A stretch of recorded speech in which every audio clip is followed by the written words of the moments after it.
When I was 16 years old, I was gifted this experience of a near-death experience where I actually died on the operating table. I was 16 years old, had a football accident, was internally bleeding for 7.5 hours, made it to the hospital, and they stabilized me, saved my life there.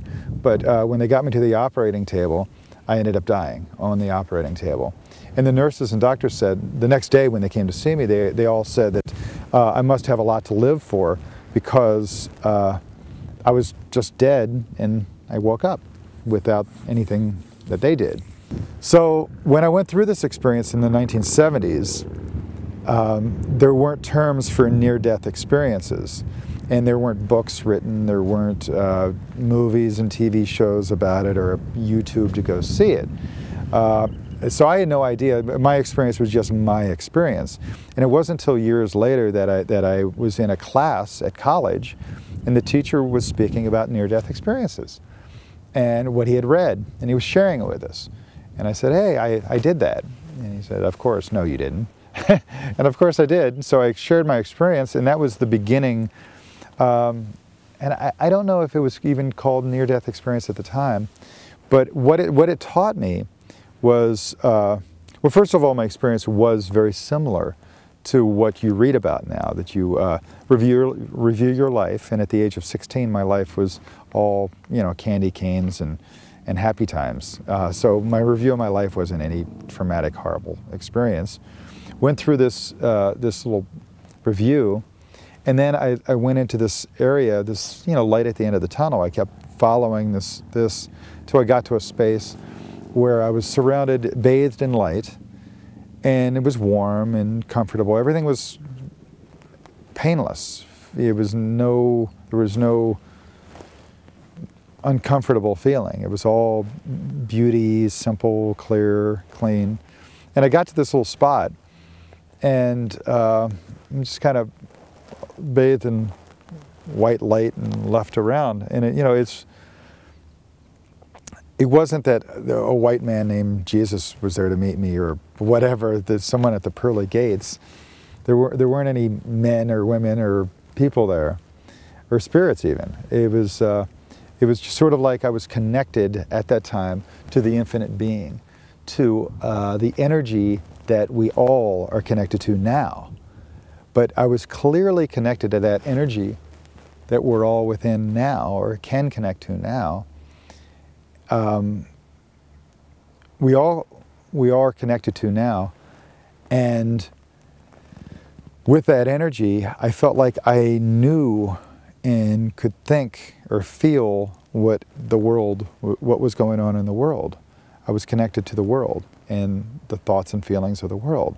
So at this white space, I felt like I was connected to all the energy in the world, to all the thought, all the feelings, all the beings in the world.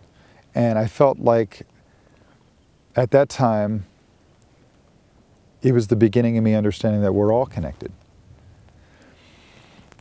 At the spot, I was given a choice. It wasn't spoken in English, it was just a choice to return back into this body and continue with this physical experience, my spirit having a physical experience in this body, or to go on to another body, and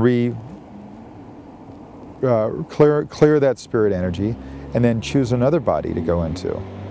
And I wanted this body. I wanted to pop back into this body. And the moment I thought, no, give me that body back, I was doing fine. I went back through this entire tunnel or tube, back reviewing my life, and ended up back in this body, waking up in the recovery room of the hospital. So the next day I had a birthmark on my back. It appeared, sort of my rebirth mark on my back left shoulder, and that's where most of the pain was too, a little trauma that happened. But it was my experience that I had. I felt like it was the most amazing dream that gave me the most clear information I've ever had in my life, or it was an experience of this energy being connected to all of the world. And that's the point. So with that information that I got, with the information that I received then, it was clear to me that I should spend the rest of my life focused on making connections, having relationships, healing those relationships, changing the patterns within myself, and using myself as an example the best I can to help others break their patterns and grow and evolve too. Now we're all just muddling our way through life. Me too. Everybody. You know, everybody's got problems. You know, ask, you know, the greatest spiritual teacher. They still have problems. One of their problems is always aging, you know, health, and what comes with that. Another problem that's common is money and power and the flow of energy that comes with that, money and so on. That's typical. So health and money.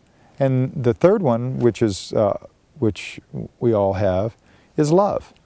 And that's relationships. That's some level of love, be it friends or appreciation for the work that you do, or a loving, mutual, compatible family that you have around. So those are also our three greatest fears. Our greatest fear, universally, is death, that we will no longer exist. So people cling on to that fear. The next greatest fear would be losing your power, your source of abundance, your flow of creation, and so on. And the third one would be losing that flow of love, that abundance of love. And those are the three issues, the three biggest issues that everyone individually has. Losing their life, losing their power, and losing their love, or not having enough of either one of those three.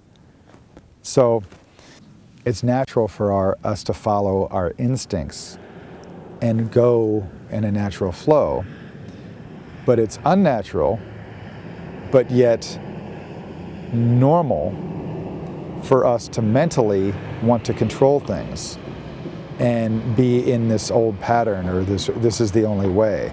There is only one answer. But nature allows for a million answers. So it's sort of the difference between acting normally, which is to follow the sheep, or to act naturally, which is to go with your own instinct and intuition. And my belief is that humanity, all of humanity, is having a shift. And that shift is from normal to natural. The shift is from mind to heart control, from our ego and mentality and thinking things into being, to feeling them into being, to following our intuition. Much like a surfer. A surfer doesn't say, I'm taking the fourth wave back, the sixth wave back. That'll be good. The surfer just feels it when the wave starts to come, feels if it's the right one or not, and then goes. And then when the wave is going, you just flow with it and change with it as it changes. And that's how life is. But when we're in our mind, we think, oh no, it's got to be the 12th wave. And you have to lean left first and then you lean right. No. All the great athletes that are in their bodies and connected have no idea what they're doing. They only allow for the infinite possibilities to occur. They allow for a pattern, or the pattern of nature to come out of them. And they tap into this energy of this flow. And that flow energy will bring them to greatness, to feeling the performance, and to being natural with the performance, and to adjusting to the conditions. That's nature.